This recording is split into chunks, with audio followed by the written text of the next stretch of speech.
Ma belle-mère a changé les serrures de la maison de mon père après son décès, me bloquant l'accès. Elle a oublié que j'étais l'exécuteur testamentaire. J'ai fait couper l'électricité, l'eau et le gaz par les compagnies immédiatement. Ensuite, j'ai envoyé la police pour l'escorter dehors pour violation de propriété. Salut Reddit. Alors, voici l'histoire de comment la veuve de mon père a décidé de jouer à des jeux stupides, et a gagné le grand prix de la stupidité. Attachez vos ceintures, car c'est une aventure mouvementée du début à la fin. J'ai 32 ans, je suis un homme, et mon père est décédé il y a 3 mois d'une crise cardiaque soudaine. Il n'avait que 58 ans. C'était complètement inattendu, et honnêtement, c'est la pire chose qui me soit jamais arrivée. Nous étions proches, vraiment très proches. Après le décès de ma mère quand j'avais 9 ans, c'était juste lui et moi contre le reste du monde, pendant des années. La mort de ma mère nous a frappés tous les deux très durement. Un cancer, le genre foudroyant qui passe du diagnostic aux funérailles en 6 mois. Papa avait 35 ans à l'époque. Soudainement père célibataire avec un enfant de 9 ans, et aucune idée de ce qu'il faisait. Mais il s'est débrouillé. Il a appris à cuisiner autre chose que des sandwichs au fromage grillé. Il a appris à signer les autorisations de sortie, à préparer les déjeuners, et à se présenter aux réunions parents-prof encore vêtu de son uniforme de travail, parce qu'il venait tout droit de l'atelier. Tous les dimanches matins, il faisait ces horribles crêpes qui étaient, je ne sais comment, brûlées à l'extérieur et crues au milieu. On les mangeait quand même, en faisant semblant qu'elles étaient géniales. Quand j'ai grandi et appris à cuisiner correctement, j'ai proposé de reprendre la main sur les crêpes du dimanche. Il a eu l'air presque offensé, disant que ces crêpes terribles étaient notre tradition, et que je devais respecter le processus.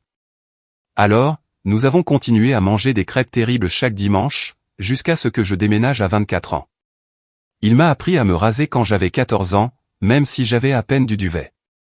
Nous étions debout devant le miroir de la salle de bain ensemble, et il m'a montré le bon angle, comment rincer la lame, comment gérer le picotement de l'après-rasage.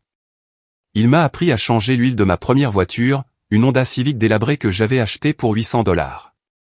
Nous avons passé un samedi entier dans l'allée, lui expliquant chaque étape pendant que je faisais le travail manuel. Papa m'a appris à remplir ma déclaration d'impôt l'année où j'ai eu mon premier vrai travail.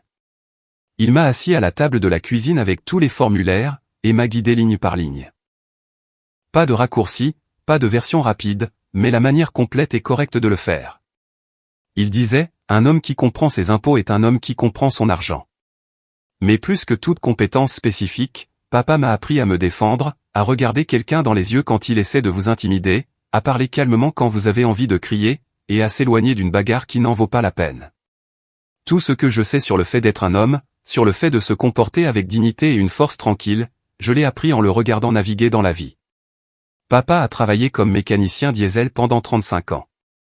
Il a commencé au bas de l'échelle à 22 ans, juste après l'école technique. Il a gravi les échelons, passant des vidanges et des rotations de pneus, aux reconstructions de moteurs et aux diagnostics électriques. Après 15 ans, ils l'ont nommé chef d'atelier. Il gérait une équipe de 8 gars, s'occupait des plannings, traitait avec les clients difficiles, et mettait toujours les mains dans le cambouis quand il manquait de personnel. Il ne se portait jamais malade, à moins d'être littéralement mourant. Je me souviens d'une fois où il avait une grippe si forte qu'il tenait à peine debout, mais il y est quand même allé pour une demi-journée parce qu'ils avaient une échéance pour une flotte de véhicules. Il est rentré à midi, s'est effondré sur le canapé, et a dormi 14 heures d'affilée. C'était ça, papa. Le travail d'abord, toujours. À chaque chèque de paie, il économisait de l'argent. Pas juste un petit peu. Je parle d'économie sérieuse. Il suivait chaque dépense dans ses petits carnets qu'il gardait dans son camion. Il notait le prix de l'essence, les coûts d'épicerie, les factures de services publics, tout. Il savait exactement où allait chaque dollar. Certaines personnes pensaient qu'il était radin. Il n'était pas radin, il était intentionnel. Quand j'avais 12 ans, il a acheté une maison. Rien de massif ou de chic, mais c'était la nôtre. 3 chambres, 2 salles de bain, un jardin de taille décente, un quartier calme où les gens connaissaient vraiment le nom des autres. L'hypothèque était sur 30 ans. Il l'a remboursée en 20 ans. Comment a-t-il fait? Des paiements supplémentaires chaque mois. Les remboursements d'impôts allaient directement au capital. Les bonus du travail allaient directement au capital. Il a conduit le même camion pendant 18 ans, parce que mettre $300 de plus par mois dans la maison était plus important que d'avoir un véhicule flambant neuf. Le jour où il a fait ce dernier paiement, il m'a emmené chez Sam's Place pour le petit déjeuner. Il n'en a pas fait tout un plat. Il a juste dit qu'il avait fini de payer la maison, et que maintenant nous pouvions nous concentrer sur la constitution de mon fonds pour l'université. J'avais 22 ans à l'époque, j'étais déjà diplômé et je travaillais, mais il mettait de l'argent de côté depuis des années juste au cas où je voudrais retourner faire un master ou autre chose. Il était si fier de cette maison. La pelouse était toujours parfaite. Il la tondait chaque samedi matin à 8 heures précises. Il faisait les bordures avec un coupe-bordure, soufflait la laie. Les voisins plaisantaient en disant qu'on pouvait régler sa montre sur son horaire de tonte. Il réparait tout lui-même. Robinet qui fuit, gouttière cassée, carreaux fissurés, charnière qui grince. Il savait comment tout gérer. Chaque voisin connaissait son nom. Il les aidait à démarrer leur voiture en hiver, leur prêtait des outils, donnait des conseils sur les réparations domiciliaires. Quand la vieille Madame Henderson d'à côté a eu un AVC, papa a tondu sa pelouse chaque semaine pendant 6 mois, jusqu'à ce que son fils puisse la faire entrer en résidence assistée. Il n'a rien demandé en retour, il l'a juste fait parce que c'est ce que font les voisins. Puis, il y a 5 ans, papa a rencontré Brenda lors d'une collecte de fonds communautaires. Les pompiers locaux organisaient leur petit déjeuner caritatif annuel de crêpes. Brenda tenait l'un des stands vendant des billets de tombola. Elle avait 41 ans à l'époque, et travaillait comme réceptionniste dans un cabinet dentaire, à l'autre bout de la ville. Divorcée une fois, pas d'enfant. Elle semblait assez gentille au début. Ils ont échangé leur numéro. Il l'a appelé le lendemain. J'avais 27 ans, je vivais dans mon propre appartement, travaillant comme coordinateur logistique pour une entreprise de transport régional. Quand papa m'a dit qu'il avait rencontré quelqu'un, j'étais sincèrement heureux pour lui. Cela faisait presque 2 décennies que maman était décédée. Ils sont sortis ensemble pendant environ 2 mois avant que je la rencontre. Papa nous a invités tous les deux à dîner dans ce restaurant italien. Brenda est arrivée dans une belle robe, très maquillée. Elle était polie, m'a posé des questions sur mon travail, a remercié papa pour le dîner. Elle a joué le rôle parfaitement. Au cours des 6 mois suivants, je l'ai vue peut-être 5 fois. Toujours agréable, toujours correcte. Je n'ai vu aucun signal d'alarme. Elle semblait juste être une femme normale qui rendait mon père heureux. Ils sont sortis ensemble pendant 8 mois avant que papa ne la demande en mariage. Il a demandé ma bénédiction. Je l'ai donnée sans hésitation. Ils se sont mariés 3 mois plus tard au palais de justice. Juste la famille et quelques amis proches. Peut-être 30 personnes au total. Rien de chic. Une robe blanche simple, le seul costume de papa. Le tout a probablement coûté moins de $2,000. Brenda a emménagé le lendemain du mariage. C'est là que les changements ont commencé. De nouvelles serviettes, des coussins décoratifs, des rideaux différents. Papa ne semblait pas s'en soucier au début, mais ensuite, elle a voulu repeindre toute la maison. Le bureau de papa était bleu foncé depuis 20 ans. Elle le voulait beige. La cuisine était blanche. Elle la voulait grise. Papa a accepté, a acheté la peinture, et a fait le travail lui-même sur plusieurs week-ends. Ensuite, elle a commencé à se débarrasser de choses. De vieux meubles qui étaient là depuis que j'étais gosse. Brenda disait que c'était démodé. Papa a acheté de nouveaux meubles. La partie qui m'a vraiment dérangé, c'est quand elle a trouvé les vieilles affaires de maman dans le grenier. Quelques photos, des livres, des fiches de recettes, des bijoux que papa avait gardés pour moi. Brenda a dit que cela la mettait mal à l'aise d'avoir les affaires d'une autre femme dans sa maison. Papa a fini par déplacer les cartons dans le garage pour maintenir la paix. Quand j'ai mentionné tous ces changements à papa, il a juste haussé les épaules et dit que le mariage était une question de compromis. Mais je pouvais le voir dans ses yeux. Il n'était pas ravi non plus. Il essayait juste de faire en sorte que ça marche. C'était la façon de faire de papa. Éviter le conflit si possible. Maintenir la paix. Tirer le meilleur parti des situations. Brenda n'a plus jamais travaillé un seul jour après avoir épousé papa. Elle a quitté son emploi au cabinet dentaire exactement 2 mois et 3 jours après le mariage. Je me souviens du moment exact parce que papa l'a mentionné pendant le petit déjeuner. Il a dit que Brenda avait décidé de quitter son travail. Le trajet était trop stressant. Apparemment, 40 minutes aller et 40 minutes retour, c'était juste trop pour elle à gérer. J'ai demandé ce qu'elle allait faire à la place. Papa a dit qu'elle allait prendre un peu de temps pour se concentrer sur la maison, peut-être chercher quelque chose de plus proche. J'ai demandé s'ils avaient discuté de l'impact financier. Il a eu ce regard sur son visage, a dit qu'ils en avaient parlé, et avait décidé que cela en valait la peine pour sa santé mentale. Santé mentale. La femme travaillait à la réception d'un cabinet dentaire, répondait au téléphone, planifiait des rendez-vous, classait des papiers, un travail peu stressant en soi, mais bien sûr, le trajet détruisait sa santé mentale. Papa a pris des heures supplémentaires pour couvrir la perte de revenus. Il travaillait déjà 45 heures par semaine. Maintenant, il poussait jusqu'à 55, parfois 60 heures. Il rentrait à la maison épuisé, attrapait quelque chose à manger, et s'évanouissait sur le canapé vers 21 heures. Pendant ce temps, Brenda était fraîche comme une rose parce qu'elle passait sa journée à faire ce que font les gens qui ne travaillent pas. Je ne l'ai jamais vue chercher un autre emploi. Pas une seule fois en 5 ans. Oh, elle le mentionnait occasionnellement. Elle disait qu'elle gardait ses options ouvertes. Elle disait qu'elle attendait la bonne opportunité. Elle disait qu'elle faisait du réseautage avec des amis, mais rien ne s'est jamais concrétisé. Elle s'est simplement installée dans un chômage permanent, comme si c'était un projet de vie légitime. Sa routine quotidienne, d'après ce que je pouvais déduire des commentaires de papa, ressemblait à quelque chose comme ça, dormir jusqu'à 9 ou 10 heures. Prendre un café en regardant les émissions du matin.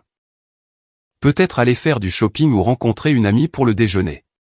Rentrer à la maison et regarder plus de télé. Traîner sur son téléphone pendant des heures. C'était tout. C'était sa contribution au ménage. Papa rentrait la plupart des soirs pour trouver de la vaisselle sale dans l'évier, du linge empilé, des sols qui avaient besoin d'être aspirés.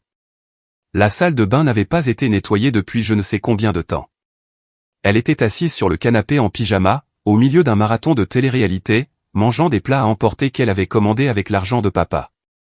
Il ne s'en plaignait jamais directement à elle, mais il me mentionnait des choses pendant nos petits déjeuners.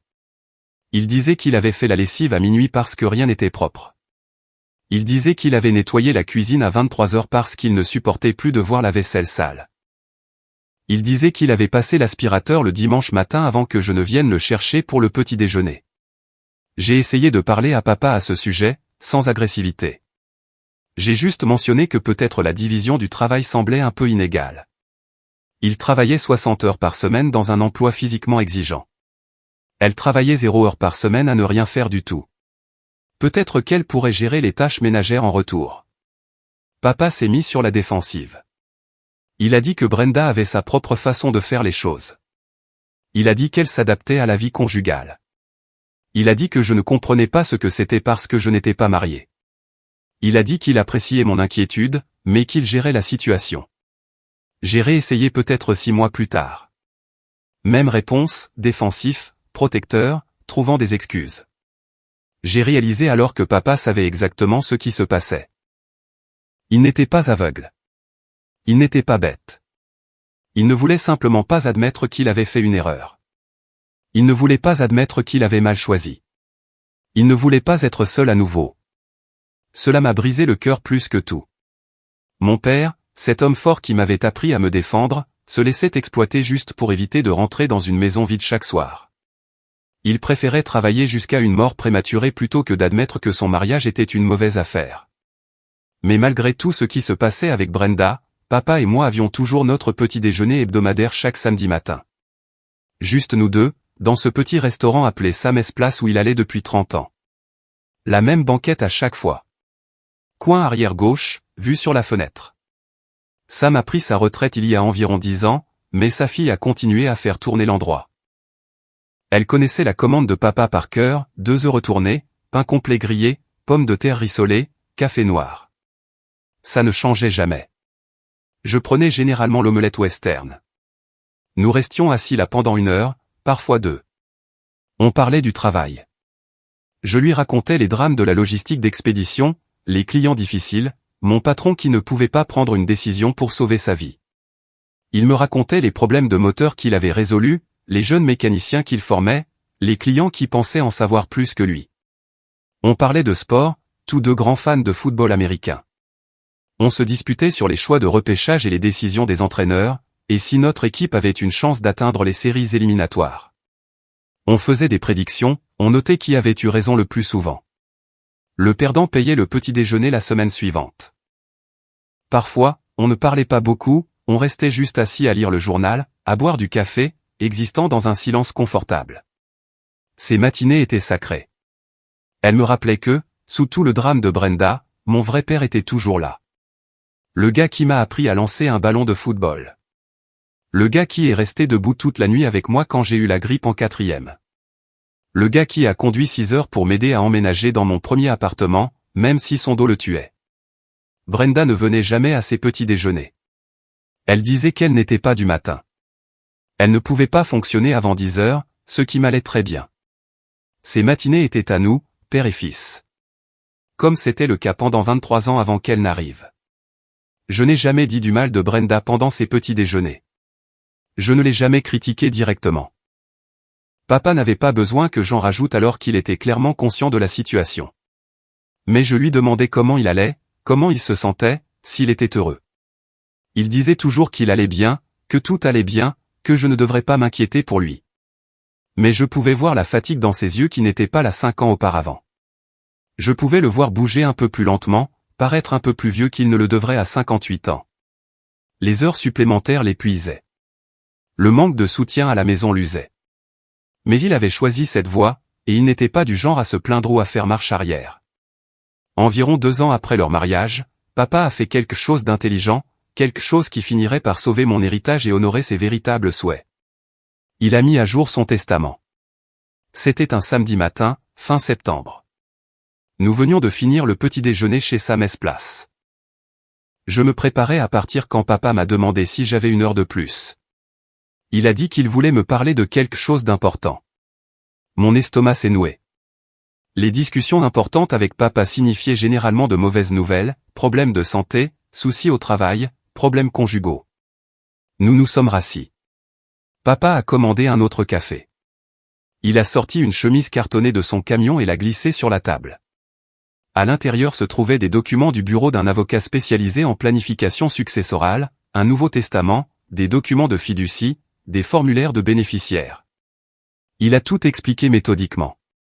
De la même manière qu'il expliquait comment changer des plaquettes de frein ou remplir des impôts étape par étape, clair et détaillé. La maison me reviendrait. Propriété complète, sans condition. Brenda aurait le droit d'y vivre pendant 6 mois après son décès pour lui donner le temps de s'organiser. Mais après cela, la propriété était à moi pour en faire ce que je voulais. Elle ne pouvait pas la vendre, ne pouvait pas l'hypothéquer, ne pouvait revendiquer aucune part de propriété. Son camion, un Ford F-150 de 2015 qu'il avait acheté neuf et entretenu parfaitement, me reviendrait. Il savait que j'en prendrais soin comme il l'avait fait. Ses comptes de retraite, constitués sur 35 ans de cotisations régulières et d'investissements prudents, me reviendraient. Il avait environ 340,000 $ dans son plan 401K. Pas une fortune, mais un pécule solide pour quelqu'un qui n'avait jamais gagné plus de 70,000 $ par an. Sa police d'assurance vie, une police temporaire de 2 cents $ qu'il gardait depuis ma naissance, serait partagée. Brenda recevrait 25,000 $ en paiement unique pour l'aider à se remettre sur pied. Les 175,000 $ restants me reviendraient. Il avait aussi ouvert un petit compte chèque avec environ 15,000 $ qui me reviendrait directement pour les frais de succession, les coûts des funérailles, les frais d'homologation, les honoraires d'avocat, tout ce qui était nécessaire pour tout gérer correctement. La partie la plus importante, il m'a nommé exécuteur testamentaire de sa succession. Autorité totale pour tout gérer, distribuer les actifs selon le testament, payer les dettes restantes, gérer toute la paperasse, fermer les comptes, transférer les titres, tout. Je lui ai demandé pourquoi il faisait ça maintenant. Pourquoi cette urgence soudaine? Il n'avait que 56 ans, en bonne santé pour autant que je sache. Pas de problème de santé majeur. Papa a bu une longue gorgée de son café, a regardé par la fenêtre pendant 1 minute, puis m'a regardé droit dans les yeux. Il a dit qu'il pensait beaucoup à la mortalité ces derniers temps. Des gars avec qui il travaillait avaient des crises cardiaques, se faisaient diagnostiquer des cancers, tombaient raides morts sans avertissement. Il avait vu 3 collègues mourir au cours de la dernière année, cela lui a fait réaliser qu'il devait mettre ses affaires en ordre. Ensuite, il a dit quelque chose que je n'oublierai jamais. Il a dit que Brenda était sa compagne, sa femme, et qu'il tenait à elle. Mais moi, j'étais son fils, son sang, son héritage. Tout ce qu'il avait construit dans sa vie était destiné à me revenir.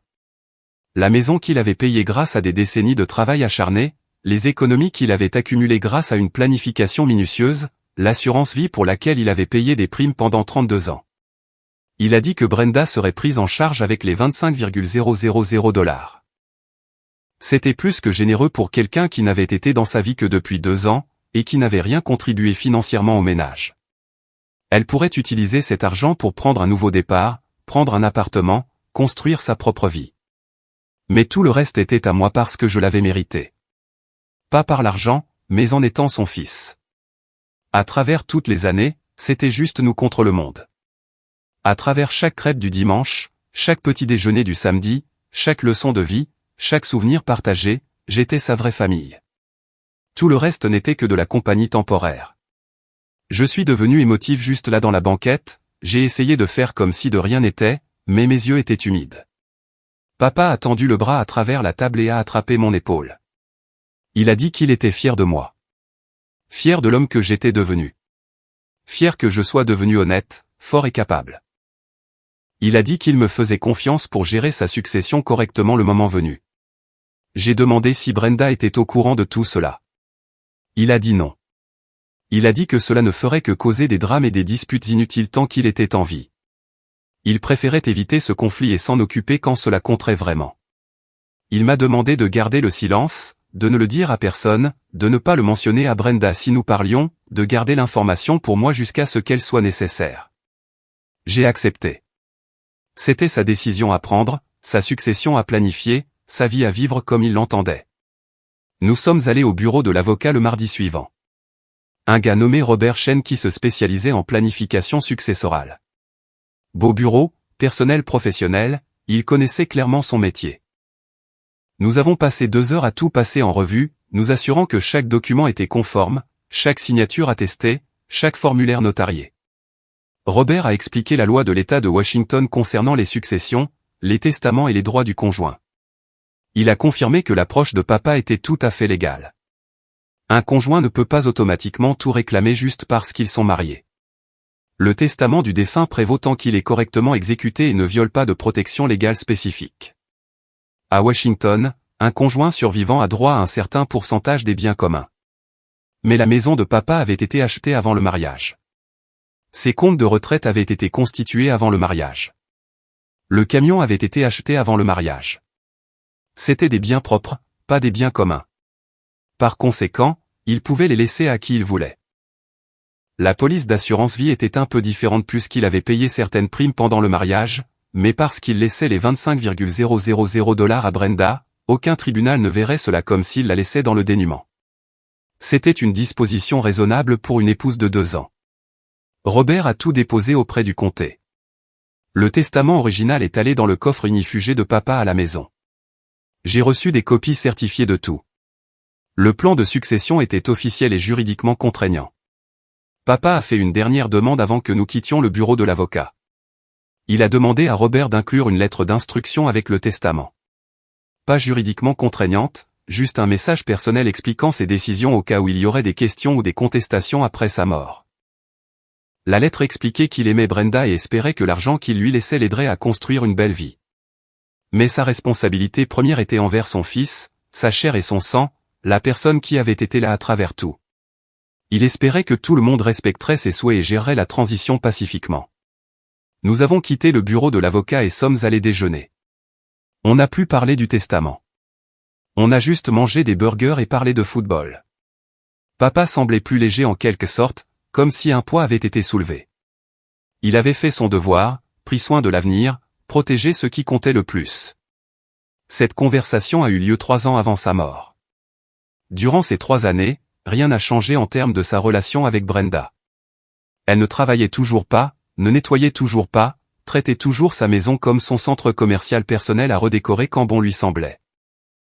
Et papa travaillait toujours des heures supplémentaires pour financer son style de vie tout en s'usant lentement. Mais j'avais l'esprit tranquille en sachant que le moment venu, tout serait géré correctement. Les souhaits de papa seraient honorés. Le travail de toute une vie irait à la personne qu'il voulait vraiment voir l'avoir. Je n'ai jamais parlé du testament à une seule personne. Pas à ma petite amie de l'époque. Pas à mes amis proches. Personne. Papa m'a confié ce secret et je l'ai gardé sous clé. La crise cardiaque est arrivée un mardi matin. Papa était à l'atelier en train de travailler sur un camion de la flotte quand il s'est effondré. Les collègues ont appelé le 911 immédiatement. Il était mort avant que l'ambulance n'arrive. Un événement coronarien massif. Le médecin a dit qu'il n'avait probablement pas senti grand-chose, que c'était rapide. Maigre réconfort quand vous venez de perdre votre héros. J'ai reçu l'appel au travail vers 10h30. C'était Brenda qui pleurait, à peine cohérente. Elle m'a dit que papa était parti. J'ai quitté le travail immédiatement, conduit jusqu'à l'hôpital, et passé l'heure suivante en état de choc complet dans la salle d'attente. Brenda était là, jouant le rôle de la veuve éplorée à la perfection, pleurant bruyamment, serrant les gens dans ses bras, faisant une scène. Pendant ce temps, je restais juste assis là, engourdi, essayant d'assimiler le fait que mon père était vraiment parti. Les funérailles ont eu lieu 3 jours plus tard. Beaucoup de monde. Papa connaissait beaucoup de gens du travail, du quartier, de ses jours de mécanicien. Brenda portait du noir de la tête aux pieds. Elle avait ce voile dramatique. Elle a sangloté pendant tout le service. Tout le monde n'arrêtait pas de lui dire à quel point elle était forte. Pendant ce temps, j'ai prononcé l'éloge funèbre et serré environ 200 mains tout en me sentant complètement vide à l'intérieur. Après les funérailles, j'ai pris une semaine de congé pour gérer les affaires de la succession. C'est là que les choses sont devenues intéressantes. J'ai appelé Brenda le lendemain des funérailles pour planifier un moment pour passer en revue les papiers de papa et commencer le processus de succession. Elle m'a dit de ne pas m'inquiéter à ce sujet, qu'elle gérerait tout et que je devrais juste me concentrer sur mon deuil. Premier signal d'alarme.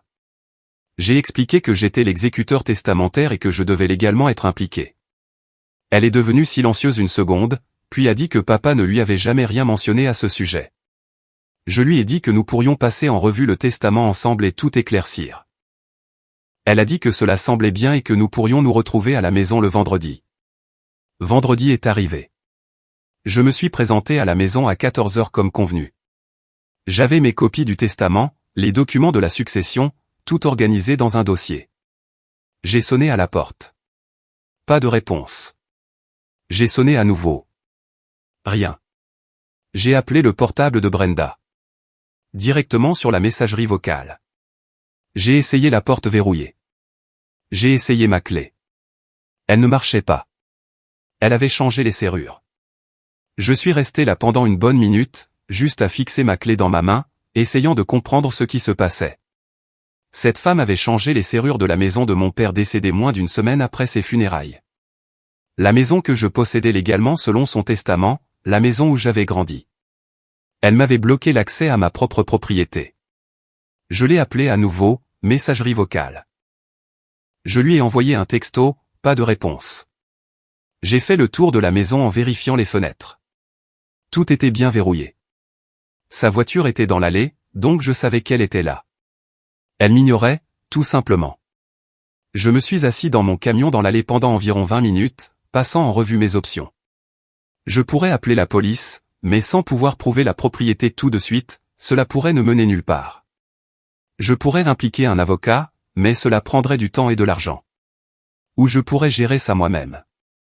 Voyez-vous, ce que Brenda a oublié dans son petit jeu de pouvoir, c'est que je n'étais pas juste n'importe qui. J'étais l'exécuteur testamentaire. J'avais l'autorité légale sur cette succession. Et plus important encore, j'avais des copies de chaque document important, y compris l'acte de propriété de la maison, toutes les informations des comptes de service public, et l'accès aux comptes financiers de papa. Puisque j'étais listé comme bénéficiaire et exécuteur, je suis rentré chez moi et j'ai passé la soirée à élaborer un plan. Papa m'a appris que lorsque quelqu'un vous manque de respect, vous ne vous énervez pas. Vous devenez méthodique. Vous réfléchissez bien et vous gérez ça correctement. Samedi matin, à la première heure, je suis allé au bureau du greffier du comté. J'ai apporté ma copie du certificat de décès de papa, le testament, mes documents d'exécuteur testamentaire, et ma pièce d'identité. J'ai tout déposé officiellement, et j'ai fait faire des copies certifiées. Le greffier a été super serviable, m'a expliqué le processus de succession, et a confirmé que oui, j'étais légalement l'exécuteur, et oui, le testament était valide et correctement déposé. Ensuite, j'ai appelé l'avocat de la succession de papa, j'ai laissé un message expliquant la situation. Il a rappelé lundi matin, a dit que ce que Brenda avait fait était potentiellement illégal, selon la façon dont nous voulions jouer le coup, et que nous devrions planifier une réunion pour discuter des options.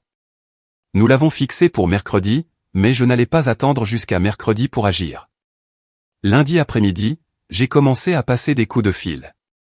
Le premier appel était pour la compagnie d'électricité, j'ai expliqué que j'étais l'exécuteur de la succession, j'ai fourni toute ma documentation par email, et j'ai demandé que le service de la propriété soit déconnecté pour cause d'autorisation de non-paiement. Voyez-vous, Brenda n'était pas sur le compte. Le nom de papa était sur tout et, en tant qu'exécuteur, j'avais l'autorité pour faire des changements. Le représentant a été compréhensif, a tout vérifié, et a programmé la déconnexion pour mercredi matin. Le deuxième appel était pour la compagnie des eaux.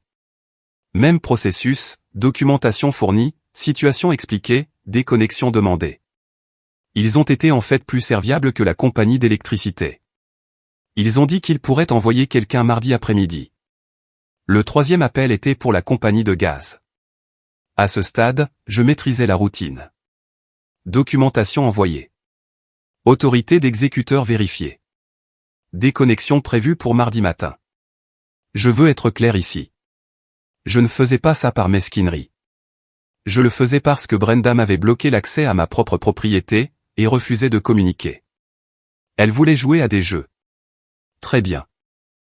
Mais elle avait oublié que j'avais toutes les cartes en main. Mardi matin est arrivé et passé. Gaz coupé. Mardi après-midi, eau coupée. J'ai attendu que mon téléphone sonne. Rien. Pas un seul appel ou texto de Brenda. Elle était soit la personne la plus têtue de la planète, soit elle pensait sincèrement qu'elle pouvait tenir plus longtemps que moi d'une manière ou d'une autre. Mercredi matin, électricité coupée. Enfin, vers 14 heures, mon téléphone a sonné. Brenda. J'ai laissé aller sur la messagerie vocale. Elle a rappelé immédiatement. Messagerie vocale à nouveau. Puis elle a commencé à envoyer des textos. Il n'y a plus de courant. Pourquoi l'eau ne marche pas? C'est toi qui as fait ça?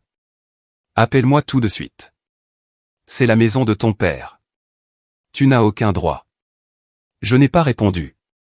J'ai juste fait une capture d'écran de chaque message et je les ai transférés à l'avocat de la succession. Il m'a appelé une heure plus tard en riant. Il a dit que Brenda l'avait aussi appelé, menaçant de me poursuivre en justice. Il lui a dit qu'elle occupait actuellement une propriété sur laquelle elle n'avait aucun droit légal, que j'étais le propriétaire légal selon le testament, et que si elle ne partait pas immédiatement, nous porterions plainte pour violation de propriété. Apparemment, Brenda a perdu la tête, a commencé à crier que papa ne lui ferait jamais ça, qu'elle était sa femme, qu'elle avait des droits. L'avocat a très calmement expliqué que la loi de l'État de Washington était claire sur ce sujet, que le testament prévalait sur le mariage en termes de distribution de biens, et qu'elle avait environ zéro statut juridique. Il lui a donné jusqu'à vendredi midi pour quitter la propriété pacifiquement, ou nous impliquerions les forces de l'ordre. Jeudi, mon téléphone a explosé. 15 appels de Brenda, des dizaines de textos. Elle a essayé tous les angles, pleurer et s'excuser, dire qu'elle avait peur et était confuse, dire que j'étais cruel, dire que papa ne voudrait pas ça, dire qu'on pouvait s'arranger, dire qu'elle m'emmènerait au tribunal, dire que son avocat avait dit que j'enfreignais la loi. Faisant des allers-retours entre victimes et agresseurs, comme si elle ne pouvait pas décider quel rôle fonctionnait le mieux. J'ai répondu à exactement un texto, je lui ai envoyé une photo du testament, j'ai surligné la partie où j'héritais de tout et la partie où elle avait 6 mois pour partir, et j'ai écrit, tu as eu 6 jours. Tu as changé les serrures. Tu as refusé de communiquer. Tu es en violation de propriété chez moi. Tu as jusqu'à vendredi midi. Elle a essayé d'appeler à nouveau. J'ai bloqué son numéro.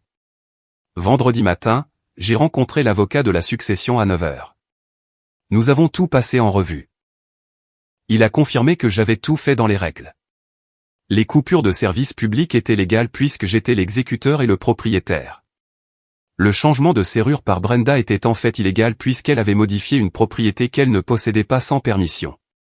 Nous avions des motifs pour des accusations de violation de propriété si elle ne partait pas volontairement.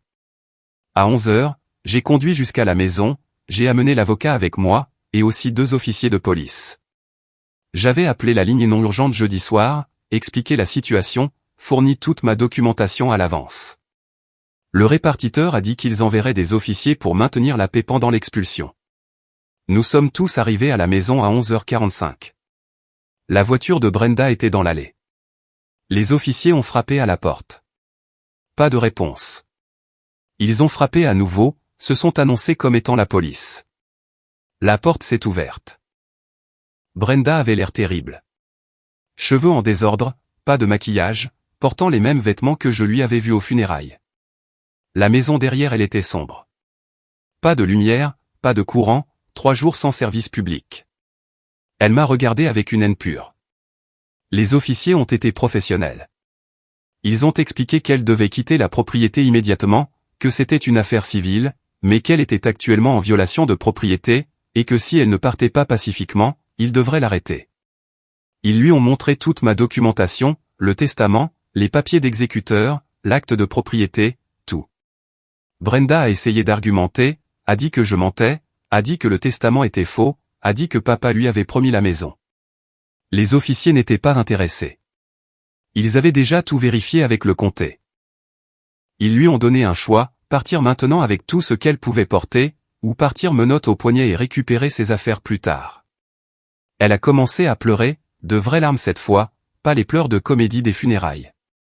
Elle m'a regardé comme si j'étais censé avoir pitié d'elle, comme si c'était moi le méchant dans cette histoire. Je l'ai juste regardé fixement, le visage complètement inexpressif. Les mots de papa résonnaient dans ma tête, quand quelqu'un te montre qui il est vraiment, crois-le dès la première fois. L'avocat s'est avancé et lui a tendu une enveloppe. À l'intérieur se trouvait un chèque de banque de 25,000 $, le montant que papa lui avait laissé dans le testament. Il a expliqué que cela remplissait l'obligation de la succession envers elle, qu'elle avait 30 jours pour récupérer ses effets personnels avec un préavis approprié, et que tout objet laissé après 30 jours serait considéré comme abandonné. Brenda a pris l'enveloppe, a regardé le chèque, et quelque chose en elle s'est juste brisé. Elle a arrêté de pleurer, arrêté d'argumenter, elle s'est juste un peu dégonflée. Elle a attrapé son sac à main et son chargeur de téléphone, et a franchi la porte. Elle n'a pas dit un mot, est montée dans sa voiture, et est partie. Les officiers ont demandé si je voulais qu'ils m'aident à changer les serrures. J'ai dit que j'avais déjà appelé un serrurier qui était en route. Ils ont fait un rapport final, m'ont donné un numéro de dossier pour mes archives, et sont partis. Toute l'affaire a pris peut-être 40 minutes. Le serrurier est arrivé 20 minutes plus tard, a changé chaque serrure de la maison. Porte d'entrée, porte arrière, garage, entrée latérale, il m'a donné 5 nouvelles clés.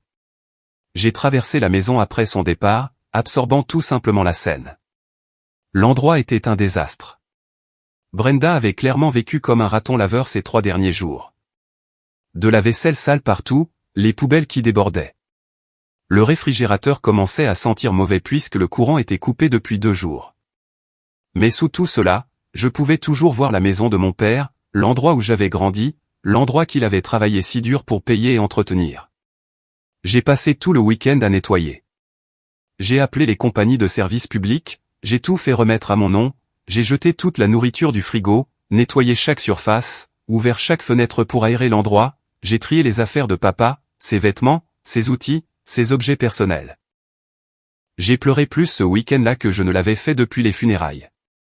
J'ai trouvé le coffre ignifugé de papa dans son placard. À l'intérieur se trouvait le testament original, son passeport, l'acte de propriété de la maison, et une lettre adressée à moi. La lettre datait de 2 semaines avant sa mort. Elle disait que si je lisais ceci, cela signifiait qu'il était parti et que je gérais sa succession. Il écrivait qu'il était fier de moi, qu'il me faisait confiance pour faire ce qui est juste, et qu'il espérait que je garderais la maison et me souviendrais de tous les bons moments que nous y avions eus. Il a aussi écrit à propos de Brenda, disant qu'il savait que le mariage n'était pas parfait, qu'il n'était pas aveugle à ses défauts, mais qu'il avait choisi la compagnie plutôt que la solitude et qu'il ne le regrettait pas. Il espérait qu'elle serait prise en charge avec l'argent qu'il lui laissait, mais il savait qu'elle n'était pas assez responsable pour gérer une propriété ou des actifs importants. C'est pourquoi tout me revenait, parce qu'il me faisait confiance, parce que j'étais son fils. Je me suis assis sur le sol de sa chambre en lisant cette lettre probablement 10 fois. Puis je l'ai remise dans le coffre pour la conserver. Au cours des semaines suivantes, j'ai géré toutes les affaires de succession. Cela a pris environ 2 mois au total pour que tout soit finalisé. La maison m'a été officiellement transférée. Les comptes de retraite de papa ont été distribués. L'assurance vie a été versée. Tout s'est passé exactement selon le testament. Brenda a essayé de me contacter quelques fois de plus au cours des semaines suivantes. Elle a laissé des messages vocaux disant qu'elle avait besoin de plus de temps pour ses affaires. Envoyé des textos demandant si nous pouvions parler. Elle a même essayé de se présenter à mon travail une fois, mais la sécurité ne l'a pas laissé passer l'accueil. J'ai laissé l'avocat gérer toute la communication. Nous avons programmé 3 rendez-vous distincts pour qu'elle récupère ses affaires. Elle s'est présentée à l'un d'eux avec sa sœur, a attrapé quelques vêtements et objets personnels, a passé peut-être 30 minutes dans la maison, et est partie. Pour les 2 autres rendez-vous, elle ne s'est tout simplement pas montrée. Tout le reste qu'elle a laissé derrière les meubles qu'elle avait achetés, les décorations, les trucs de cuisine, les vêtements dans le placard, j'ai fini par les donner après la fin de la période de 30 jours. J'ai appelé une association caritative locale. Ils ont envoyé un camion. Ils ont tout pris. J'ai gardé les reçus pour la déduction fiscale. J'ai entendu dire par les bruits de couloir du quartier qu'elle avait emménagé avec sa sœur, 2 villes plus loin. Apparemment, elle a raconté à tout le monde que j'avais volé sa maison et l'avais laissée sans abri. Certaines personnes l'ont cru. La plupart des gens qui connaissaient vraiment papa n'y ont pas cru une seconde. J'ai décidé de garder la maison de papa. Ça a pris environ 3 mois pour emménager complètement et me l'approprier. Je me suis débarrassé de tous les changements de Brenda. J'ai repeint les murs pour revenir aux couleurs de papa. J'ai remis son fauteuil inclinable préféré dans le salon. J'ai raccroché de vieilles photos de famille. Je l'ai transformé à nouveau en la maison dont je me souvenais. J'y vis toujours maintenant, 6 mois plus tard. Chaque matin, je prends mon café dans la cuisine où papa m'a appris à faire des œufs brouillés. Chaque soir, je m'assois sur le porche arrière où nous avions l'habitude de regarder les matchs de football. La maison est payée, donc mes seules dépenses sont les services publics et la taxe foncière. Je suis capable d'économiser une tonne d'argent maintenant. Certaines personnes pourraient penser que ce que j'ai fait à Brenda était dur. Que couper les services publics était extrême. Que j'aurais dû être plus compréhensif. Mais elle a montré son vrai visage à la seconde où papa est mort. Elle a changé les serrures et a essayé de voler ce qui ne lui appartenait pas. Papa m'a appris à me défendre, à gérer mes affaires correctement. C'est exactement ce que j'ai fait. J'ai suivi la loi. J'ai exécuté son testament. J'ai protégé ce qu'il a travaillé toute sa vie pour construire. Si Brenda avait abordé cela différemment, peut-être que je lui aurais donné plus de temps. Mais elle a fait son choix. Elle a choisi d'être avide. Elle a choisi de déshonorer la mémoire de papa. Alors, j'ai répondu de la seule manière qui avait du sens. Rapide, légale et définitive. La dernière fois que j'ai vu Brenda, c'était il y a environ 2 mois à l'épicerie. Elle m'a vu, a blêmi, et a littéralement abandonné son caddie. Elle a juste quitté le magasin. J'ai fini mes courses, je suis rentré chez moi, et j'ai commencé à planifier mes prochaines étapes. La première semaine après l'expulsion, j'ai fait venir une équipe de nettoyage professionnelle. L'endroit était dégoûtant. Ils ont tout nettoyé en profondeur. Ça m'a coûté $600, mais ça en valait la peine. La deuxième semaine, j'ai commencé à emménager mes affaires, j'ai apporté les meubles pièce par pièce, j'ai commencé à aménager chaque pièce comme je le voulais. La troisième semaine, j'ai trié toutes les affaires de papa, gardé ce qui comptait, ses bottes de travail, ses chemises préférées, ses outils, les albums photos, et j'ai donné le reste. J'ai trouvé son coffre unifugé dans le placard de la chambre. À l'intérieur se trouvait le testament original, l'acte de la maison, et cette lettre. J'ai aussi trouvé environ $3000 en liquide, le fonds d'urgence de papa. Je l'ai utilisé pour couvrir les frais de déménagement. À la 6e semaine, la maison était entièrement à moi, tout transféré, tous les comptes fermés, toute la paperasse déposée, la succession bouclée plus vite que prévu.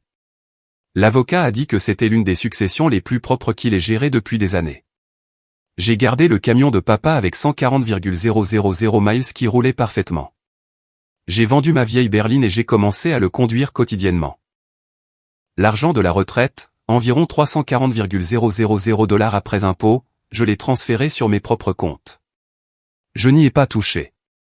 L'argent de l'assurance vie, $175, je l'ai utilisé pour rembourser mes prêts étudiants, constituer un fonds d'urgence, et investir le reste. 2 mois après avoir emménagé, j'ai reçu une lettre de l'avocat de Brenda menaçant de contester le testament, prétendant que papa lui avait promis la maison verbalement, prétendant qu'elle avait droit à plus. J'ai tout transmis à mon avocat spécialisé en succession. Il a renvoyé une réponse qui disait en gros, « Allez-y, essayez ». Je n'ai plus jamais entendu parler de son avocat. 3 mois après, je suis tombé sur une des amies de Brenda à la quincaillerie, une femme nommée Patricia, qui voulait connaître ma version de l'histoire.